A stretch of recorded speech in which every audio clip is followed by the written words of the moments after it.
quarta palestra, falaremos então sobre os milagres dos santos. Nós vimos ontem os exemplos dos santos. Inclusive, vocês devem ter anotado aí uma frase em latim que eu esqueci de traduzir para vocês, né? Não sei se anotaram, né? Verba movent exempla traunt, em latim. O que quer dizer isso? Quer dizer o seguinte: as palavras movem, mas os exemplos arrastam. Por quê? Porque às vezes você pode pensar que a pessoa falando muito, dando em cima do outro, vai convertê-lo, etc. Bom, isso pode ajudar, se for feito com prudência, mas não é o principal. A pregação, por exemplo, é importante para, digamos assim, dar um abalo para a conversão. Mas o principal são os exemplos. Os exemplos arrastam. A pessoa vê uma outra pessoa que se converte verdadeiramente ao catolicismo e muda de vida. Então isso leva mais à conversão do que o fato dela estar nas páginas da internet, da tradição, então já aprendeu tudo, agora já entende missa tradicional, e entende isso, aquilo outro, e dá em cima do outro para mudar e tal. Isso pode servir alguma coisa, mas não tem muita força. A maior força são os exemplos. Porque se a pessoa aprende tudo da tradição, mas não muda de vida, ou não muda muito, não adianta grande coisa. Inclusive, o que não se converteu vai mostrar. Vai mostrar, não, você mudou, mas você se converteu, mas está fazendo isso, aquilo outro. Porque os mundanos rastreiam os católicos, pode ter certeza disso. Eles ficam rastreando, ficam vendo se mudou mesmo. Se não mudou, aí... Então é isso, a força do exemplo, certo? O exemplo dos santos, então, foi que arrastou tanta gente à conversão. E nós veremos hoje os milagres de santos.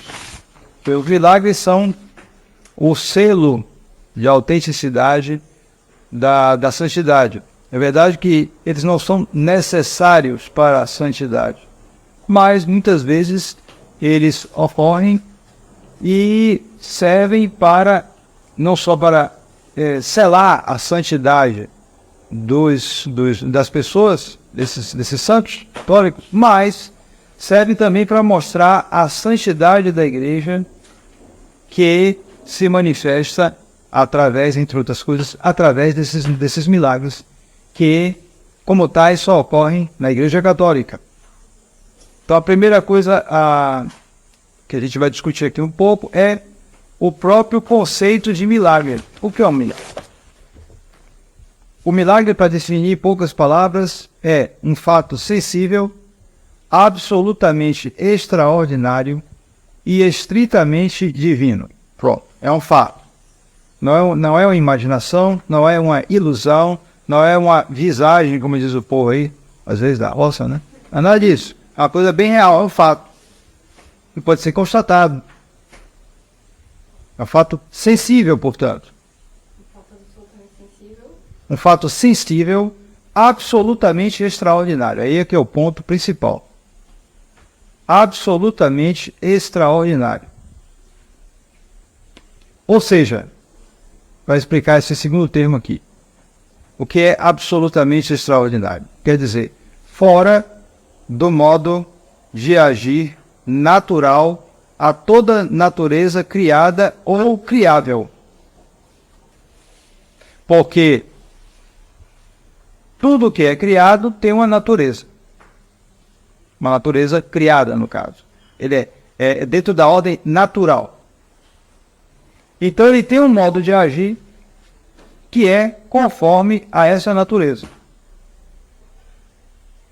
É verdade que nas coisas morais o ser humano pode fazer coisas mesmo contra a natureza, mas jamais acima da natureza.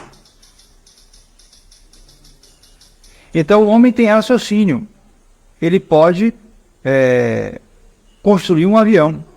Depois de séculos e séculos de evolução intelectual e tecnológica, o ser humano chega a essa coisa extraordinária de fazer uma máquina que entram 300 pessoas e que dispara,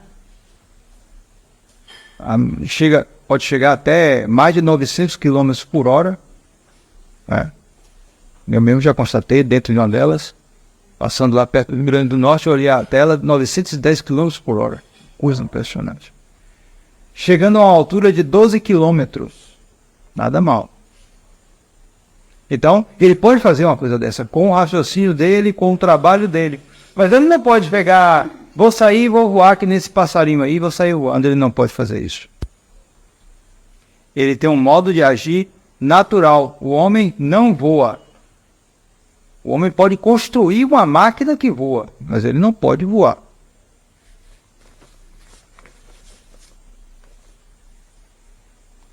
No entanto, o que não é natural para o ser humano voar, é natural para um pássaro. Já que o pássaro tem asas para voar. Ele foi criado por Deus assim. É natural ao pássaro voar. Ninguém se espanta quando vê um passarinho voar. Mas se alguém vê aqui um ser humano voando para lá e para cá, todo mundo vai olhar. Todo mundo, que é isso? Porque não é natural ao ser humano voar.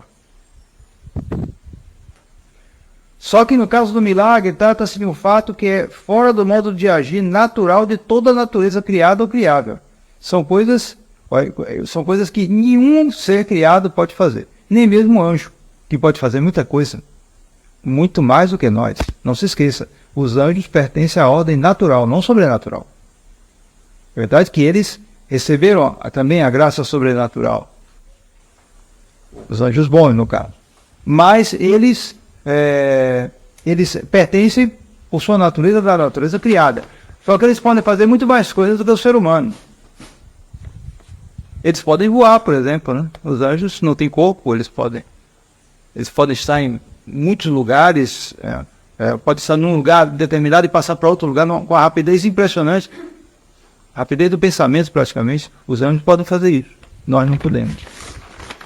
Porque os anjos estão na escala da natureza, num grau muito superior ao ser humano. E isso é muito importante ter em mente quando nós tivermos que considerar as relações que podem existir e os intentos malignos do demônio. Porque o demônio é um anjo. Portanto, superior a nós. Segundo a natureza. E portanto, só se pode vencer o demônio com a graça de Deus. Sem a graça de Deus, como é? Pode. Você não tem, suas forças naturais não são suficientes para isso.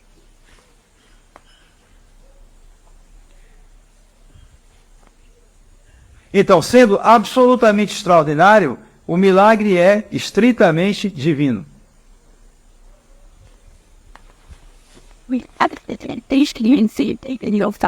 Então, trata-se então de destruir a lei natural, a lei da natureza? Não, não é isso. Trata-se de se suspender a lei da natureza, também não é um termo adequado. Trata-se simplesmente da não aplicação de uma lei da natureza pela intervenção de uma causa livre superior. Vamos dar um exemplo para tornar mais claro. Você tem uma lei natural, que é a gravidade, né? A lei da queda dos corpos. Todo mundo sabe que se eu soltar ele cai. Se eu fizer isso 1 milhão de vezes, 1 milhão de vezes vai cair. Certo? Pela intervenção de uma força, de uma causa livre superior. Uma causa, tudo aquilo que influi no ser. Uma causa livre, não é obrigada, e superior. Então, eu vou dar um exemplo aqui, porque a gente pode ver esse exemplo. Então, você vê aqui, é próprio de um corpo inanimado, como esse aqui, que tem um determinado peso, está sujeito à lei da gravidade. Então, se ele é posto aqui no ar, ele cai. Não tem jeito, eu posso fazer 1 milhão de vezes, sempre vai cair. Mas pode ser que ele não caia. Como? Se houver a intervenção de uma causa livre superior à natureza desse corpo. Esse corpo aqui é um corpo inanimado, um corpo fabricado. Mas esse corpo aqui é um corpo animado. Ele é livre e ele é de uma natureza superior a esse corpo. Então eu posso livremente pegar aqui e sustentar. Entendem? Então esse corpo aqui não vai cair. Por quê? Porque é uma causa livre, eu posso deixar e eu posso largar também. Mas eu quero deixar. Então eu não quero que ele caia porque eu quero usar para apagar o quadro. O apagador serve para mim para isso. Então eu sustento o apagador na minha mão. E como eu sou uma natureza racional, livre, superior a uma natureza inanimada, fabricada, então eu posso exercer isso. Então, a lei da natureza nesse corpo, ela não se aplica num determinado caso por causa da intervenção de uma causa livre superior. Ora, é a mesma coisa no caso do milagre. Há uma analogia. Só que no caso aí, a intervenção é divina. É uma intervenção que nenhuma outra natureza pode fazer. No caso do milagre, aqui está a divisão, do milagre de primeira ordem, porque é verdade que há certos milagres de segunda ordem que são relativos, ou seja, é uma coisa que Deus faz no caso, mas que outra natureza pode fazer também. E aí é que a gente tem que tomar cuidado, porque como o demônio tem uma natureza superior à nossa, ele pode fazer determinadas coisas que o homem, que Deus pode fazer, mas que o homem não pode fazer. E o homem vendo aquilo, pode pensar que vem de Deus e vem do demônio, entenderam? Vou dar um exemplo. Ao exemplo que eu dei, alguém aparecer por aqui voando. Todo mundo vai dizer o quê? Milagre, milagre. É verdade, pode ser Deus elevando a pessoa, mas pode ser também o diabo carregando. Porque o demônio pode fazer isso. Entendem? Quer dizer, o fato da pessoa voar, levitar por aí, sair, sei lá o quê, isso é um milagre, sim, pode ser um milagre, mas um milagre de segunda ordem. Porque ele supera a natureza humana, mas não supera a natureza angélica. E por isso, se você pegar um milagre desse e mostrar num processo de canonização, ele não é suficiente. Ele vai ter que ser investigado mais. Tá bom, é levitação, uma coisa impressionante, realmente. É superior às forças do homem. Mas será que foi Deus mesmo que fez? E aí você vai ter que olhar outras coisas. Você vai ter que olhar, nesse homem era de Deus mesmo? Ele tinha uma vida moral heróica? Se ele tinha, então veio de Deus. Tá bom. Mas se ele era um sujeito meio que não tinha uma vida muito correta. Não, mas ele fez isso, ele estava voando. Então tome cuidado. Pode ser o demônio. E aí é que a gente vê, aqui, por esse meio nós explicamos muita coisa que ninguém explica nas religiões falsas. Porque tem coisas que você não explica. É claro que a maioria desses milagres aí que ocorrem nessas igrejas pentecostais aí é pura conversa. Mas pode haver alguma coisa que ninguém explica. Coisas que ninguém explica nas sessões espíritas. E as artes que os macumbeiros fazem aí. Tem coisa que não dá para explicar, não. Você chega, quero ver, deixa eu explicar isso. Realmente não tem explicação, não. Humana, não. Mas o demônio está enfiando a pata aí. Correto? Então, isso é importante. Existem milagres absolutos, de primeira ordem, e existem milagres relativos. E na vida dos santos você encontra tanto os de primeira ordem, como os de segunda ordem. No caso deles, todos vêm de Deus. Por quê? Porque você sabe, por outros fatores, que eles são santos. Porque é isso. Nos processos de canonização antigos, porque depois no concílio modificaram, hoje não é mais a mesma coisa. Mas nos processos antigos, há um autor aqui, William Thomas Walsh, é um autor muito bom, irlandês, que escreveu obras importantes e algumas estão traduzidas em português. Aconselho a leitura. Há um livro dele sobre Nossa Senhora de Fátima. Ele escreveu um livro, William Thomas Walsh, é um irlandês. Bom, se for difícil escrever o nome, está aqui, porque é nome em inglês, né? Então,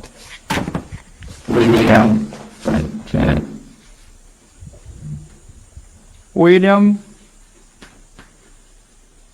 Thomas Walsh. Sim. Ele escreveu a segunda palavra que você tinha escrito naquela... As palavras no alemão, mas eu nem... Vermodente. Movente. Mais uma palavra?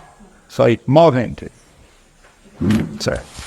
Então, William Thomas Walsh, que é um autor que fez um livro sobre Nossa Senhora de Fátima, e fez uma biografia de Santa Teresa de Ávila, Santa Teresa de Jesus, que também está em português. Então, é bom para vocês procurarem, entendeu? Hoje, com a internet, tudo é capaz até de ter sido reeditado, não sei. Mas são obras interessantes. É um bom escritor irlandês católico. Então, ele diz que não existe nenhuma corte secular examinando o homem pela sua vida que o faça de uma maneira mais completa e escrupulosa do que a congregação dos ritos, quando ela procura estabelecer se um servo de Deus praticou ou não as virtudes teologais e cardinais, num grau heróico. Quer dizer, o exame das virtudes é muito sério. Antigamente se fazia um exame muito sério quando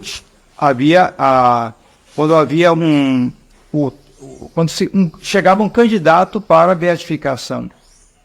Além disso, então primeiro se fazia isso. Primeiro examinar as virtudes teologais e cardinais em grau heróico. Então ele praticou isso? Se não praticou, não adianta. Para aí não tem por que perder tempo. Se o sujeito tinha problemas, não adianta. E a primeira coisa que se fazia era investigar todos os escritos dele, para ver se tinha algum erro na fé. Se tivesse, acabou, não adianta. Ele está voando por aí. Não precisa investigar, não. Não percam tempo. Tem erro na fé, acabou. Entende o que eu quero dizer? A primeira coisa era essa. Depois que se examinava tudo, aí passava na prova. Isso aí realmente, aí vamos ver os milagres. Eram 2 milagres exigidos para a beatificação. E havia um advogado que fazia tudo contrário ao santo. Ele tentava encontrar todas as razões para mostrar que o santo não era santo. E por isso o povo chamava de advogado do diabo. Ele tentava todas as objeções que ele encontrasse na vida do santo, qualquer coisa, ele tentava para não conseguir a beatificação ou a canonização. E quando havia o milagre, ele fazia tudo para mostrar que aquilo não foi milagre. A própria igreja colocava, porque aí se passasse aí, é porque realmente ele não tinha o que dizer. Certo? Então, por exemplo, quando foram beatificar e canonizar São Pio X, que foi Papa de 1903 a 1914, então o advogado do diabo fez tudo para procurar defeito em São Pio X. Vasculhar a vida da pessoa toda. Então, vasculhou a vida dele de Papa toda. Todas as notícias que tinha, tudo ele vasculhou. Só encontrou 2 defeitos nele. É que ele, na época, né, pessoal, você sabe que essa questão de cigarro, a campanha forte é hoje. Antigamente o pessoal ninguém se dava conta disso. Não? São Pio X fumava um cigarro por dia. Um cigarrinho ele fumava porque, inclusive se dizia, tranquilizava a pessoa, tudo era um costume espalhado na época. Todo mundo fumava. Presente de primeira comunhão na Holanda era uma caixa de cigarro. Imagina. Então, é a mentalidade da época. Ninguém se dava conta dos problemas que o cigarro causava, tá entendendo? Então, São Pio X fumava um cigarro só por dia, talvez para acalmar, né, tal. E ele celebrava, às vezes, a missa em menos de 25 minutos. Era um pouquinho agoniado. Foram os únicos defeitos que o advogado do diabo conseguiu encontrar na vida dele. Mas nenhum conseguiu. E olha que vasculhou mesmo. E suou. Pronto, aí o processo foi avançando até o dia que chegou o dia de abrir o caixão de São Pio X, né? Que estava enterrado no Vaticano. Né? Quem presidiu a cerimônia foi um cardeal brasileiro, o cardeal Câmara. Abriu o caixão e o cardeal Câmara disse depois numa palestra que o padre Jair assistiu. Parecia que ele estava dormindo, o corpo incorrupto. Está até hoje, na capela lateral da igreja de São Pedro. Eu vi, esse aí eu vi. Eu fui lá e eu vi. Embora botaram máscara, todos esses problemas que fazem hoje, bota produto, mas se dá para ver a mão dele incorrupta, tudo. Eu vi, São Pio X, está lá na capela lateral, primeira capela lateral da igreja de São Pedro em Roma. Então, era essa, a tônica era essa, primeiro as virtudes. E por isso eu falei para vocês primeiro dos exemplos, né? E depois se vê os milagres, porque aí se entende melhor a coisa. Então vamos falar dos milagres dos santos. Alguns, vamos fazer uma pequena relação, talvez alguns deles eu já falei em outras ocasiões, assim como ocorreu para os exemplos dos santos. E eu vou dividir aqui a exposição entre milagres em vida e milagres depois da morte. Porque alguns santos fizeram milagres durante a sua vida e depois da sua morte. Outros santos não fizeram praticamente nenhum milagre na sua vida. Só fizeram depois da morte. O exemplo mais impressionante é Santa Teresinha do Menino Jesus, Santa Teresinha, né?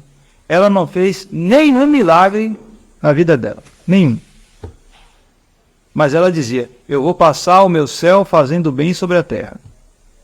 Então quando ela morreu foi tanto milagre. Tanto milagre.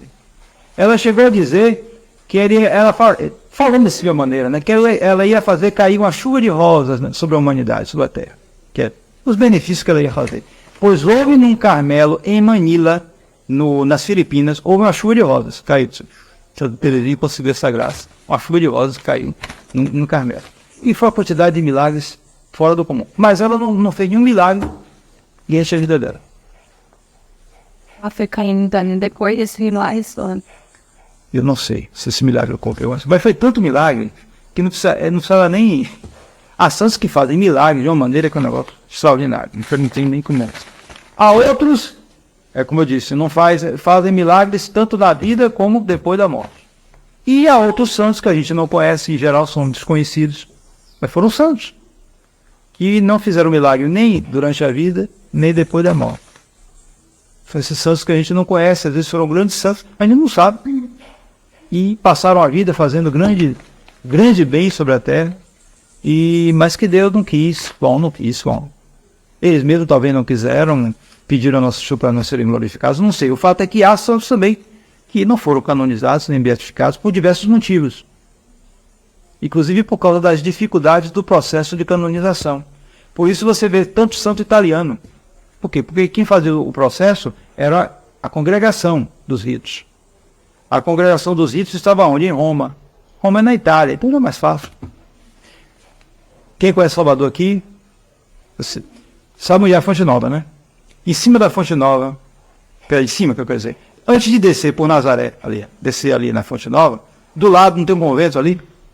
Convento do Desterro. Pois no século XVII viveu uma irmã ali, que era uma santa. A Madre Vitória da Encarnação, baiana, que era chamada Santa Teresa do Brasil, com visões, êxtases, tudo, ela está enterrada lá. A santa. Você tem a vida dela escrita, eu li, está em português. Vitória da Encarnação. Uma santa do século XVII. Só que ela não foi beatificada. Por quê? Porque na época aqui da Bahia, para mandar um processo lá para Roma, nos séculos passados, não conseguiu o processo avançado.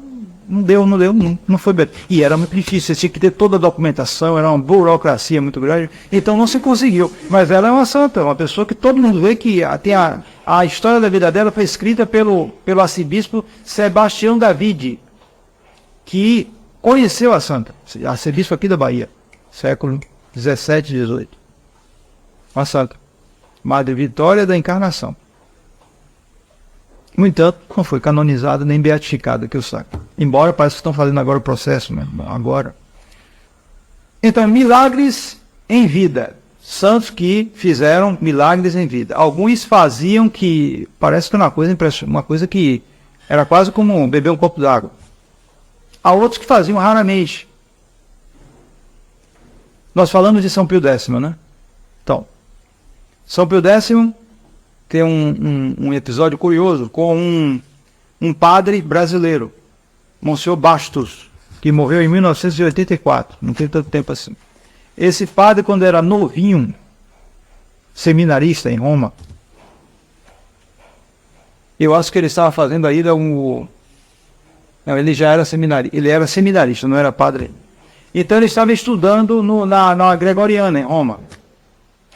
E ele ia na comitiva do bispo de Diamantina daqui de Minas, que ia se encontrar com São Pio X. Então ele estava assim, ele estava junto com o arcebispo e ia se encontrar com São Pio X. Ele estava assim, tremendo, se encontrar com o Papa, né? Então, quando eles chegaram os dois, entrou o arcebispo, né? Ele era seminarista, ele ficou, né, esperando, né? E aí ele pegou um jornal para ler, o jornal do dia anterior, que narrava um milagre que São Pio X tinha feito no dia anterior. Chegou um casal de nobres italianos que tinha um filho paralítico. Então chegaram para encontrar o Papa, particularmente a mãe, chorando muito, meu filho é paralítico, tudo. Aí São Pio X, peraí, me dê o filhinho aí, menininho, né? Aí ele pegou o menininho, botou assim em cima assim, né, no regaço assim, levantou.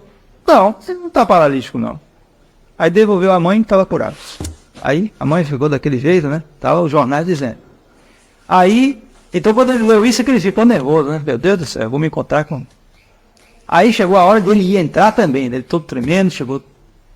Aí só pudesse receber, muito bondoso. Inclusive fez brincadeira porque ele era de Minas Gerais, né? Então ele tinha recebido há pouco tempo um outro arcebispo de Minas Gerais, com vários católicos brasileiros, que eram de uma região de muita gente escura, negra, né? Então, você é brasileiro? E brasileiro não é negro e tal. Foi brincadeira, porque ele era bem branco. Aí fez brincadeira, tudo, aí todo sem graça, tudo. Aí ele pediu as graças, pediu uma bênção para uma professora dele. Ele, tá bom, eu dou a bênção, escrevi, tá. E depois eu queria, quer mais alguma coisa, meu filho? Não, eu queria uma bênção para os meus estudos, que ele estava, os estudos São Pio X lá apertando lá nas universidades, né, para botar o pessoal estudar bem, né? E aí ele ia fazer uma prova, isso ele estava com dificuldade, aí São Pio X chegou. Eu abençoo o esforço. Se você se esforçar, e deu uma bênção nele, especial. Então ele disse que essa bênção serviu para a vida dele toda. E particularmente, anos depois, quando São Pio X já tinha morrido, já era outro papa, ele foi fazer uma prova de doutorado. Oral, né? Prova oral, não tem mais tanto isso hoje. Eu fiz, né? Para você chegar e o senhor pergunta e você tem que responder ali. Ele foi fazer uma prova oral com lá uma banca examinadora, né, tal. Bem difícil a prova. E aí ele se preparou, estudou bem e começou a responder. O pessoal perguntava, respondia. Então ele perguntou lá, o examinador perguntou algumas questões relativas ao primado de São Pedro, me parece. E ele deu as referências. Aí o examinador italiano olhou para a cara dele. Eu duvido que você ache aqui nessa coleção de patrologia. Acho que eram 9 volumes. Aí, quero ver se achar aqui. Aí ele, na hora, né, todo nervoso, como é que eu vou achar? Aí ele rezou a São Pio X. São Pio X, eu estudei. O senhor disse que é abençoar o esforço, né? Rezou assim, mentalmente.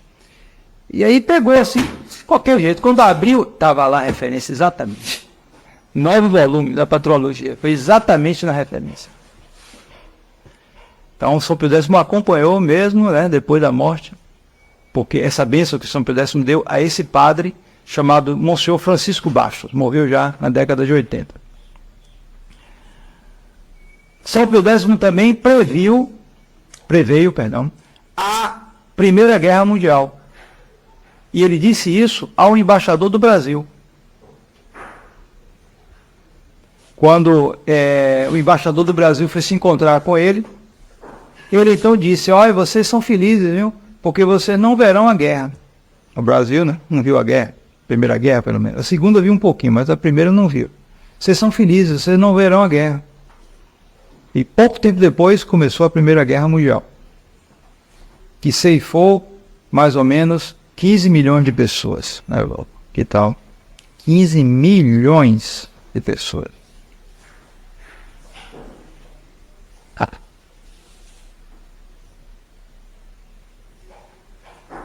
Bem, você tem, por exemplo, as incríveis levitações e voos de São José Bento Labre, São Bento Labre e de São José de Cupertino.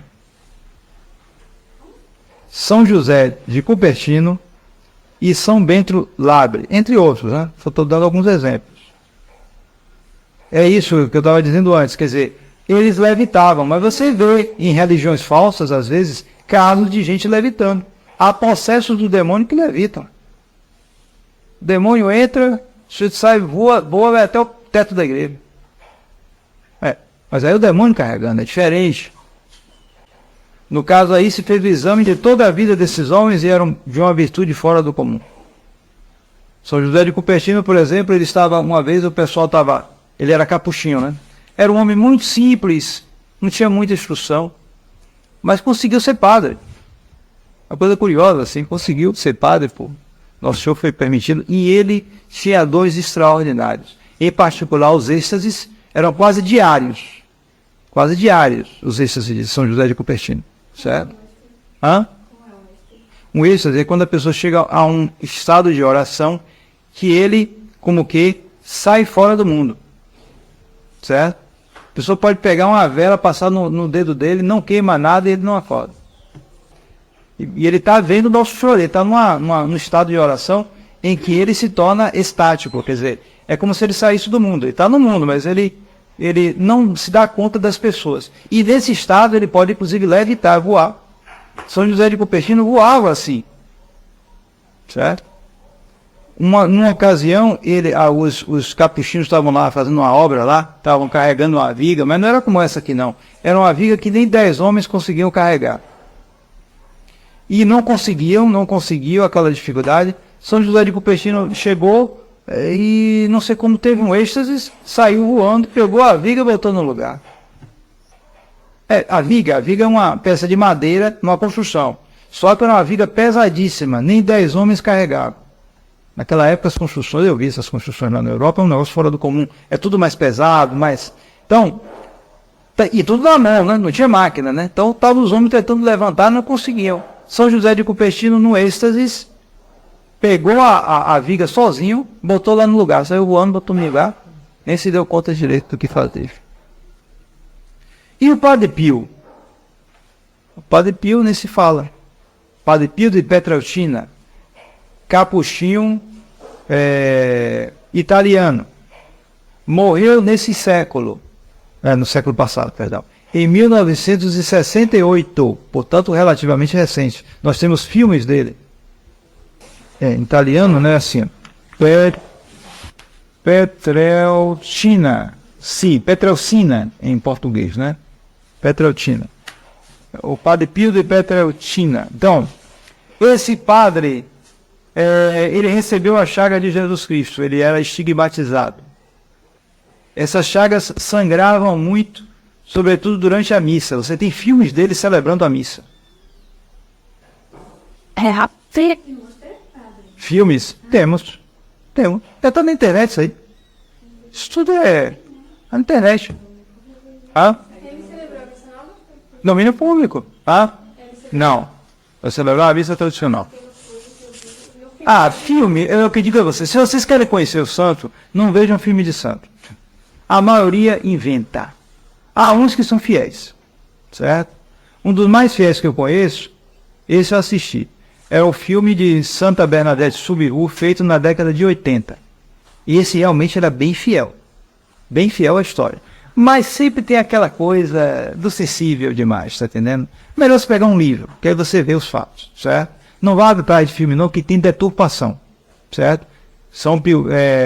Padre Pio nunca celebrou a missa não. Celebrou a missa antiga, tradicional. Aí eles botam, porque eles sabem direito, esse pessoal de filme. Você acha que vai saber direito isso? Então, o Padre Pio, durante a Segunda Guerra Mundial, né? Vocês devem ter aprendido a história de vocês, né? De 1939 a 1945.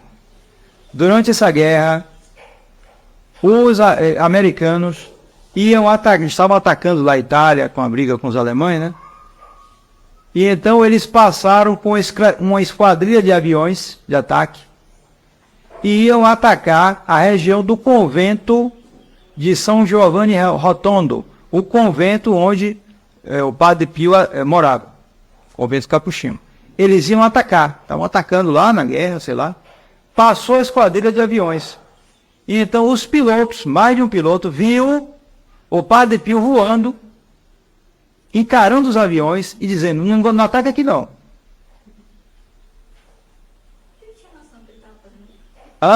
O fato de fazer isso está bem, ou é em estado de êxtase? Às vezes em estado de êxtase, às vezes também sabendo. A prova é que depois que terminou a guerra, Os pilotos americanos foram lá no convento e perguntaram, foi o senhor mesmo que apareceu? Eu fui.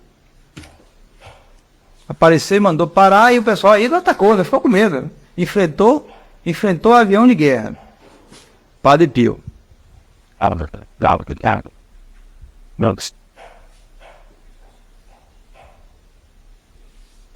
Um general italiano na Primeira Guerra Mundial tinha perdido uma batalha, estava desesperado, queria se matar.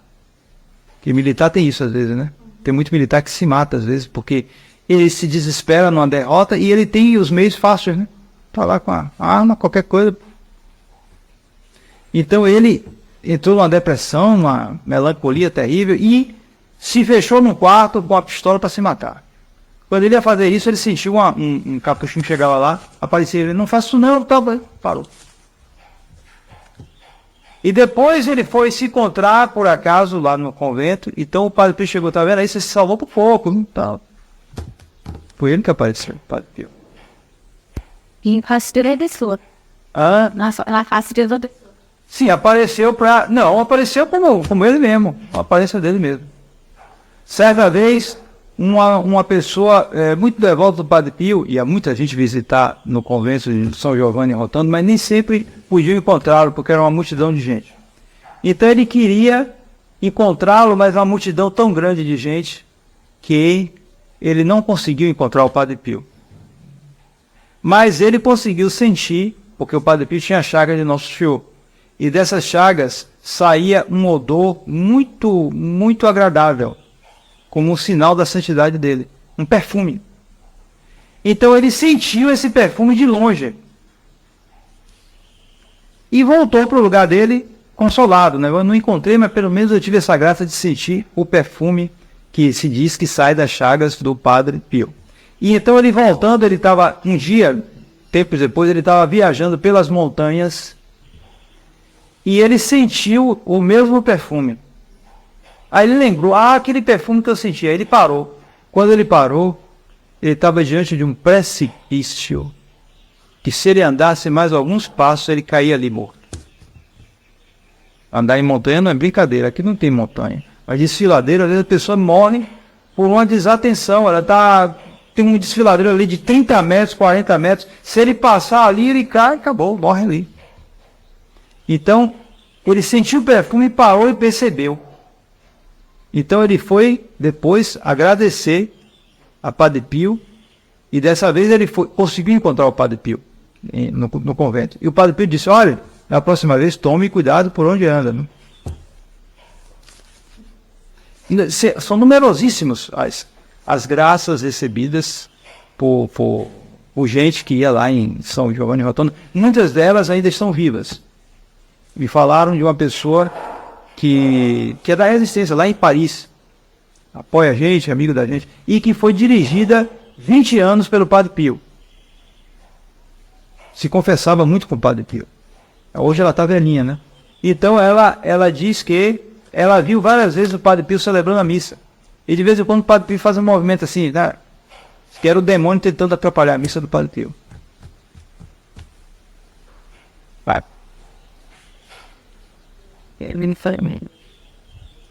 Outro santo extraordinário que fazia milagres em vida, que é uma coisa que você fica intrigado, né? E é um santo da América do Sul, do Peru. Se chama São Martinho de Porres, um dominicano peruano. Então, qual é a característica desse santo? Uma grande humildade, né? Nosso Senhor diz no Evangelho, aquele que se humilha será exaltado, e aquele que se exalta será humilhado. São Martinho de Porres, ele viveu no século 17. Não tem tanto tempo assim. Olha, tem tempo, mas não é dos mais antigos santos. Bom, São Martinho de Porres era filho de um nobre espanhol branco, né? E de uma escrava liberta, negra. Era um mulato, portanto. E, sabe, com essas misturas, né? Ele tinha uma irmã que era assim, saiu branquinha, né, tal, mas ele saiu bem escuro, né? E como não eram casados, né? Então, porque justamente como era uma negra liberta, o homem era nobre espanhol, aquela coisa, ele pensava em se casar, tudo. Ele cuidava das crianças, dos filhos dele, assumia os filhos dele, mas acabou não casando, aquela coisa, né? E então, enquanto a irmã dele era mais aceita, porque era branquinha, né? Ele, como mulato escuro, era um tanto rejeitado. Então ele enfrentou aquela questão chamada do preconceito, né? Que era um tanto forte naqueles séculos passados, né? Mas ao invés de ficar ressentido, ele aproveitou para se humilhar e crescer na santidade. Porque o que importa mais não é a cor da pele, é a alma lá dentro, né? Isso é que importa. Então, ele quis entrar na ordem dominicana, se tornar religioso. Só que como ele era filho bastardo, ou seja, era filho ilegítimo, não era filho de um casamento, né? Então, ele não podia entrar nem como padre, nem como irmão. Ele tinha que ser irmão converso. O que era isso? Era um irmão que entrava, não fazia voto, ficava como, mais ou menos como um empregado do convento, podia vestir hábito. E tinha direito a assistir a missa, tudo, tinha tudo, ele era assistido, mas ele não era irmão propriamente dito, tá entendendo? Ele não fazia voto. Por causa da situação dele de filho, que não era filho de casamento legítimo. Naquela época havia essas coisas, né? Então havia 3 graus naquela época. Hoje só há 2 graus. Aqui mesmo você tem o irmão, né? E você tem o padre, mas não tem irmão converso, né? Então ele entrou como irmão converso. Quando ele entrou, o pai soube. Aí o pai ficou, né? Enfurecido. O que meu filho vai para ali, para esse convento, para ser só empregado dos padres? Não. Ele vai ser padre. E aí foi lá falar com os padres, para a influência que ele tinha, né? Uma importante. Então, que é isso? É meu filho, tal, aquela coisa. E aí o filho dele, que já estava lá, São Martinho, foi ver com o pai e disse, não, meu pai, eu quero ser irmão converso, pronto. Acabou ficando como irmão converso, depois se tornou irmão. Nunca foi padre, mas se tornou irmão. Então, ele aproveitou justamente essa situação dele, né, filho ilegítimo, né, mestiço, mas aproveitou de tudo isso para se humilhar. Ele, às vezes, ia se flagelar, tirava no lugar isolado, né, tirava a camisa e começava a se flagelar e dizendo assim, seu nego emprestável, você não presta, não sei o quê.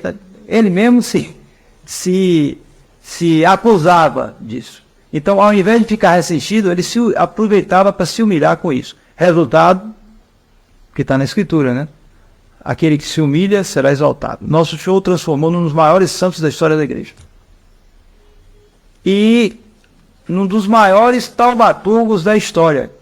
O que é um taumaturgo? É aquele que faz maravilhas, milagres, no caso. Era impressionante, era um negócio assustador. Ele fazia tantos milagres que a própria vida do convento lá em Lima, no Peru, uma cidade já grande, né, acabou sendo perturbada por isso. Tanta gente doente que entrava, isso, aquilo, os padres não tinham nem mais como manter a vida do convento, tal a multidão de gente que via procurar o irmão Martinho. Era o chamado irmão Escova, porque ele fazia os trabalhos mais humildes. Barria o chão, tudo, ele cuidava, ele só fazia cuidar e ajudar os irmãos, não estudava muito, embora tivesse uma sabedoria muitas vezes superior à dos padres, sabedoria infusa, né? Então, na ocasião, o superior chegou para o Frei Martinho, Frei Martinho, é o seguinte, você está fazendo milagre demais. Há uma multidão de gente aqui, então eu vou proibir vocês de fazer milagre. É a obediência, né? E ele obedeceu, acabaram os seus milagres. E aí o convento voltou a ter paz, né? Porque o Frei Martinho não fazia mais milagre. O superior deu uma ordem para ele, ele obedeceu, não tem mais milagre. Até que um dia, ele passando em Lima, ele ia fazer as compras do mosteiro, tudo isso, do convento, né?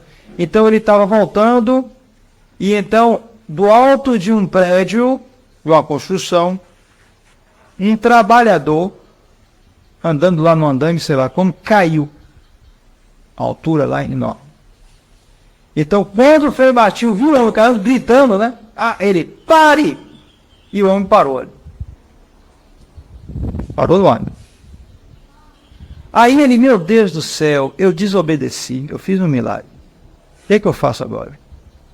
O homem estava lá, né? Parado. Se eu termino o milagre, eu desobedeço. Mas se eu deixo de fazer o milagre, ele cai e se esbagaça aqui, né? Então o que ele fez? Espere aí. E foi para o convento. Você pode imaginar a quantidade de gente que juntou para ver aquele homem no ar. Podia até morrer no coração se não morreu da queda, né? E ele estava lá no ar. Isso tudo não é lorota, não, como diz o povo. Isso aí está registrado por juramentos, é o processo de beatificação dele. Era muito estrito, era sob juramento, e não foi o sol. A multidão de Lima viu tudo isso. Então ele foi para o convento, cadê o superior? Sim, estou aqui, por favor. Aí contou tudo. Não, vai lá logo, vai. Então ele voltou, e assim o homem desceu devagarinho até o chão. Isso são fatos. Não é brincadeira, não é filme, é verdade. Está no processo de beatificação de Frei Martinho de Porres. Ele fez um homem descer assim. Certa vez, Frei Martinho gostava muito de animal. Gostava muito de bicho. Amigo dos bichinhos todos. Né? E aí tinha um padre que tinha um cachorro grande assim. Mas o cachorro já estava muito velho. Aí ele disse, já está muito velho, frio, né? O sujeito, né? O padre, né? Vou matar esse cachorro. Foi. Aí chamou alguém lá para dar um tiro na cabeça dele e matar o cachorro, né? Bom, e aí ele foi lá e deu um tiro e matou o cachorro. Frei Martinho soube. Mas o que ele faz? O cachorro velho, ele vai matar o cachorro. Ele foi fiel a vida toda a ele. Foi lá e ressuscitou o cachorro. Ele ainda foi falar para o padre, mas por que o senhor fez isso? O cachorro seguiu a vida toda. Tá, ressuscitou o cachorro. Estava dando muito rato no convento lá de Lima, no Peru. Muito rato. Estava lá entrando na despensa, comendo, sabe? Confusão, rato. Ontem mesmo eles roeram uma mão lá, que tava, foi lá, roeram lá no mosteiro lá. Rato, né? Que é praga, né? Aí o pessoal, vamos botar veneno aí, matar esse rato todo aí. Aí Frei Martinho ficou com pena dos ratos. O que é que ele fez? Foi na despensa e aí chamou, vem cá, meus amigos ratos. Aí vieram os ratos todos, ficaram na fila. Ele começou a falar com os ratos. Não é desenho animado não, é verdade. É todo o processo de beatificação dele. Meus irmãos ratos, é o seguinte, o pessoal vai botar veneno aí para vocês, vai matar vocês, entenderam, ratos? Então vocês sumam daqui, não vão mais atrapalhar o pessoal não está gostando de vocês sumam daqui e vão embora, vai estar certo. Todo mundo sumiu, foi embora. Não precisou botar veneno e acabou para ver os ratos. De tal maneira que se diz até hoje que há casos de gente que está com problema com rato, aí pega uma imagem de São Martinho, põe e os ratos somem. Já houve vários casos disso. Já houve casos disso. Entendeu? Quer dizer, São Martinho de Porres fez isso, então, sim, pode perguntar. Não, ele respondeu o rato, balançava a cabeça. E aí então os ratos foram embora. Mas os ratos entendiam o que ele falava. Milagres. Nosso Senhor faz essas delicadezas com santos. Porque uma vez o nosso Senhor Jesus Cristo disse a Santa Teresa de Ávila, minha filha, por você eu poderia até criar o mundo de novo. Nosso Senhor, quando a criatura se rebaixa mesmo e ama a Deus, Deus pode fazer coisas impressionantes, que deixam a gente boquiaberto sem saber, porque a gente está num nível muito baixo, né? Mas, Porres, P-O-R-R-E-S, Porres, entendeu? Então, ele uma vez chegaram os missionários dominicanos que estavam trabalhando na China, no outro lado do mundo.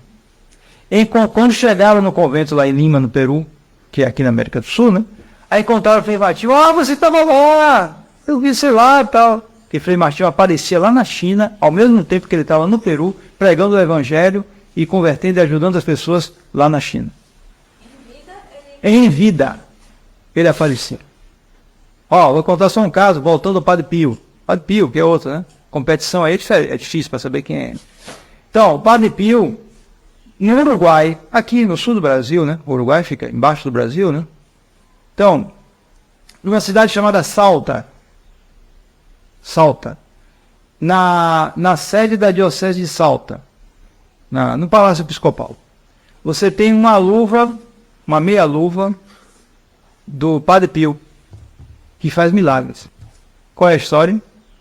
A história é o seguinte, o bispo antigo, né, claro, Monsenhor Damiani, ele estava lá na Itália, lá na região do Padre Pio, no São Giovanni Rotondo, e se sentiu mal, tinha problema de coração, se sentiu mal.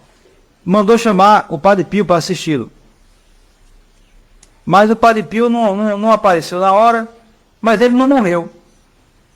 Não apareceu, ele disse, olha, você não vai morrer não, eu sabia.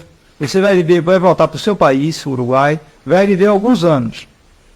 Aí o Monsenhor Damiani, o bispo, disse, sim, mas quando ele tiver para morrer mesmo, o senhor vem me ajudar, não vem? O Padre Pio parou um pouquinho e pensou, venho, pode deixar. Enfim. Anos depois, né, ele voltou para o Uruguai, né? O Padre Pio na Europa, né? E bispo, muitos anos ainda trabalhou, até que um dia ele se sentiu mal mesmo para morrer. E aí apareceu um frade, do nada, um frade capuchinho, para chamar um padre e tudo para atendê-lo.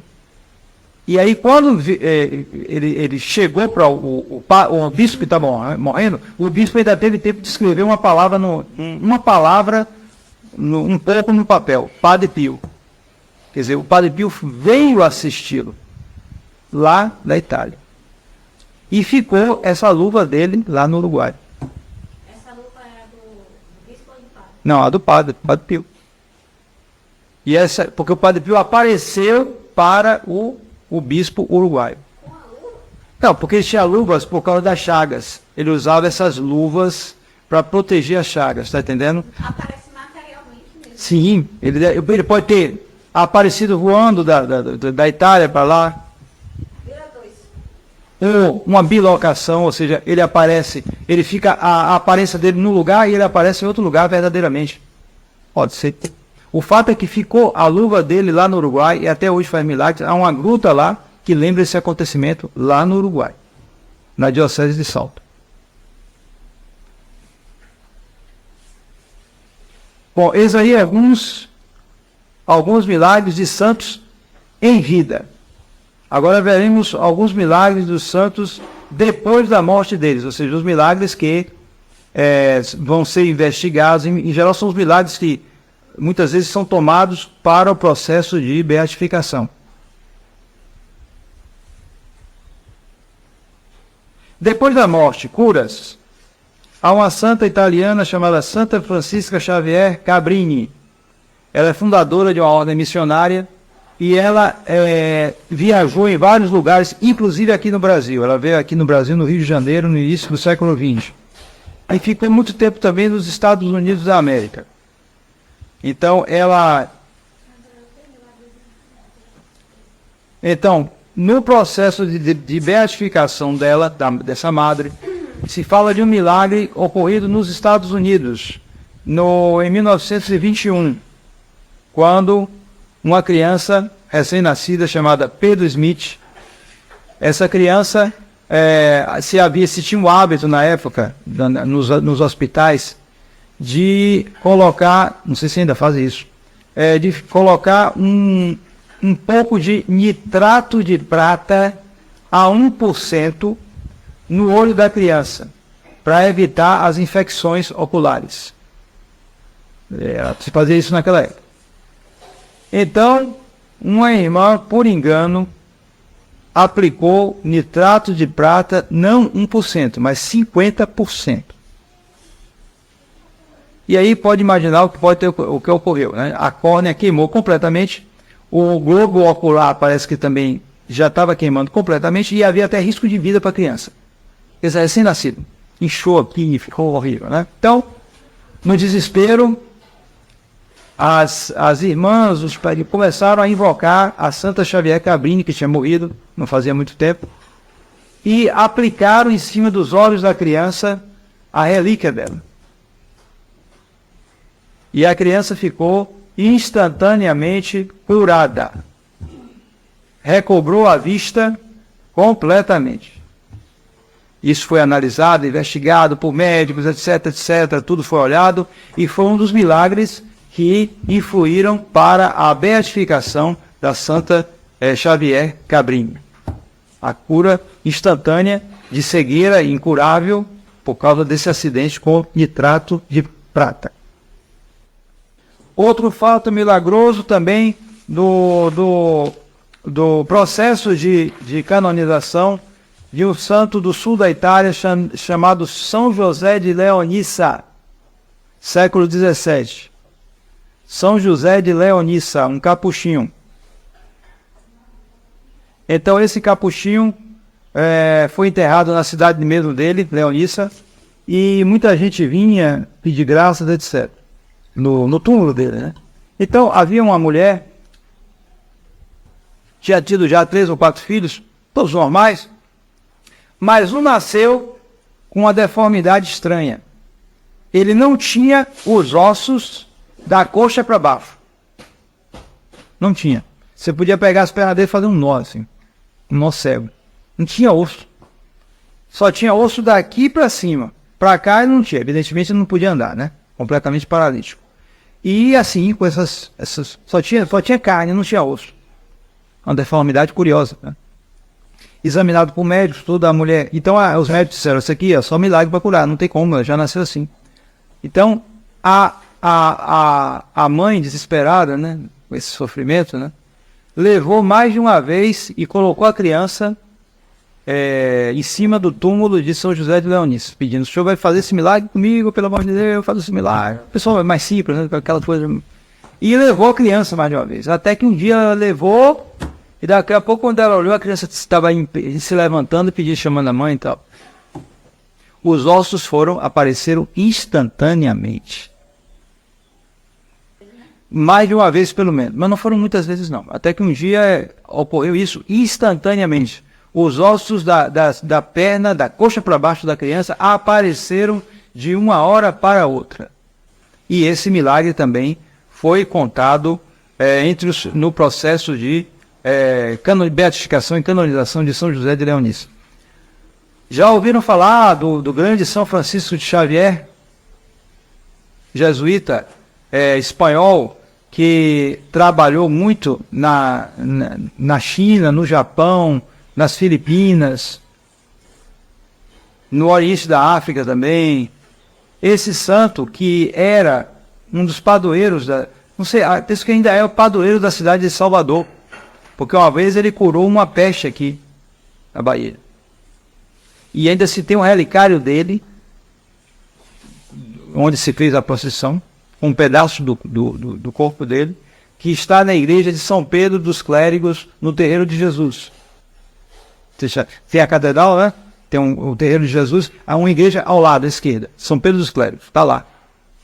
O relicário dele, que foi usado nessa procissão e que levou à cura, ao desaparecimento da peste, em Salvador. São Francisco Xavier é também um dos maiores taumaturgos da história da igreja. E com relação a esses milagres, ele fez milagres em vida e depois da morte. E com relação aos milagres depois da morte, foi curioso, porque quando vieram investigar, eles foram lá no Oriente para investigar os milagres dele, o pessoal chegava a ficar ofendido. Mas vocês não estão vendo que é evidente? O que é que vocês estão investigando? Como se tivesse com dúvida, né? De fato, eles estavam investigando, tinham que duvidar. Mas as pessoas lá, os católicos lá, os convertidos, ficavam até irritados, porque durante a vida dele, ou foi durante o processo, eu posso estar enganado, foi durante o processo, houve mais de 20 ressurreições de mortos. Ressurreição de mortos. Milagre de primeira ordem. Nenhum demônio pode fazer isso. Os milagres de São Francisco Xavier são numerosíssimos, são incríveis, tanto em vida como depois da morte. Seu corpo também ficou incorrupto, né? Esse também é um milagre dos santos. Deus faz para glorificar os santos. E olha que no caso de São Francisco Xavier, colocaram o corpo do santo para logo tirar os ossos, colocaram em cal viva, para logo corromper tudo. Quando foram tirar, estava inteiro. Falei ontem para vocês de Santa Teresa Margarida, né? Que morreu apodrecendo viva e cujo corpo está até hoje em Florença completamente conservado para quem quiser ver. E o padre Jair viu. Há também outro exemplo de corpo incorrupto, de uma perfeição muito grande. Não estou com o retrato dela, não. Santa Bernadette Soubirous, a vidente de Lourdes. Já viram o retrato do corpo dela? Quem já viu? Ninguém viu? É impressionante. Está perfeitamente conservado. Até o fígado, que é o órgão que mais se corrompe, né? Tem cachaceiro cujo o fígado já se corrompeu, né? Já tomou tanta cachaça que não tem mais fígado praticamente. Em vida, se corrompe, às vezes, tanta cachaça. Então, no caso dela, já tem 140 anos quase que ela, 150 anos quase que ela morreu. E o corpo está incorrupto. Santa Bernadette Subiru. Bom, vocês já ouviram falar de Nossa Senhora de Lourdes, né? Então, ela foi quem viu a vidente de Lourdes. Ela não fez praticamente milagre nenhum em vida. Teve uma vida muito simples. Mas, depois da morte, foram muitos milagres e particularmente esse prodígio, o corpo incorrupto. De fato, são centenas de corpos incorruptos. Centenas. Se encontram, sobretudo na Europa, né? Mas há uns que estão particularmente bem preservados. Outros não, porque havia umas tolices que se faziam naquela era, coisas erradas que faziam, porque os corpos de santos, naquela época que o povo era católico, o pessoal brigava, fazia guerra para ter um corpo de um santo. Mesmo porque havia interesses humanos também, mundanos, né? Não se pode negar isso. Porque se você tivesse aqui, por exemplo, você tem Candeias aqui, Simões Filho ali, vizinho, né? Então, se tivesse o corpo de um santo em Simões Filho ia ficar 3 vezes maior do que Candeias. Mas se o corpo saísse de Simões Filho e fosse para Candeias ia passar a Simões Filho, porque ia ter movimento de gente. Então, às vezes, houve casos. Você está numa cidade, mandava um grupo de gente armado, escondido, para roubar o corpo de um santo e levar para outro lugar. Eles têm uma ideia que eles destruíram. Trocou? Não sei. Isso aí. Naquela época havia um interesse econômico muito grande. Então, infelizmente, havia essas coisas também, tá entendendo? Mas isso mostrava a fé que estava no povo. Certo? Então, então, o que eles faziam às vezes? Eles, vamos fazer o seguinte, para ter devoção tanto no lugar como no outro, então, pega o corpo do santo, tira a cabeça, leva a cabeça para um lugar e o corpo fica em outro. E aí o que acontecia? Tirava a cabeça, já não era a mesma coisa, secava. Começava a tirar a relíquia. Tem o dedo aqui para mandar para tal convento. As coisas faziam isso, né? Infelizmente. Ainda fazem, eu acho. Então, o corpo depois murchava. Em Roma houve um problema porque o governo italiano queria botar uma substância lá em todos os corpos para evitar problema de contágio, essas coisas. Né? Aí aplicou em vários corpos e aí empreteceu o corpo. Então, muitos corpos, muitas vezes, não estão bem preservados por causa disso. Mas há outros que estão muito bem preservados. Então, esse aí é um resumo de alguns milagres, de fato, se a gente for falar. Passa o dia todo falando dos milagres dos santos.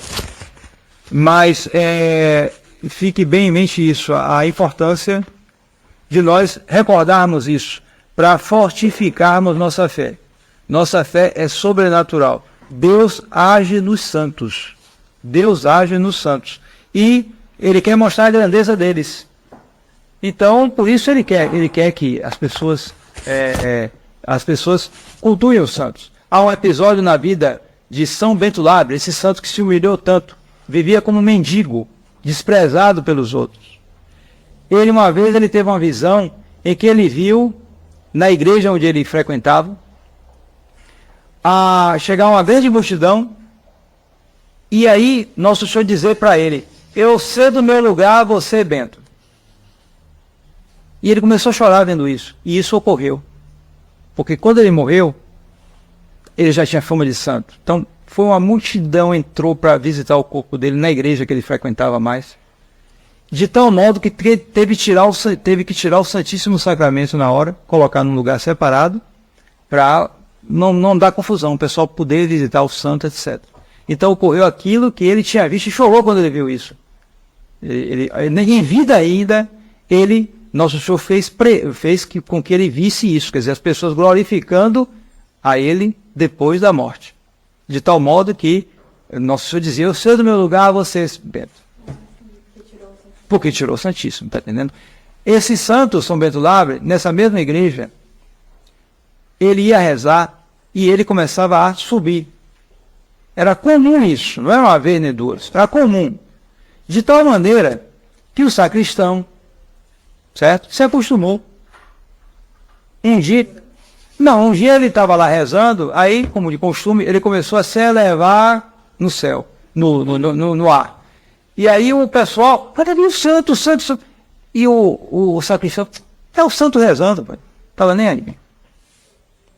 Já estava acostumado com isso. Então, mas nosso Senhor queria isso, justamente, glorificar os santos.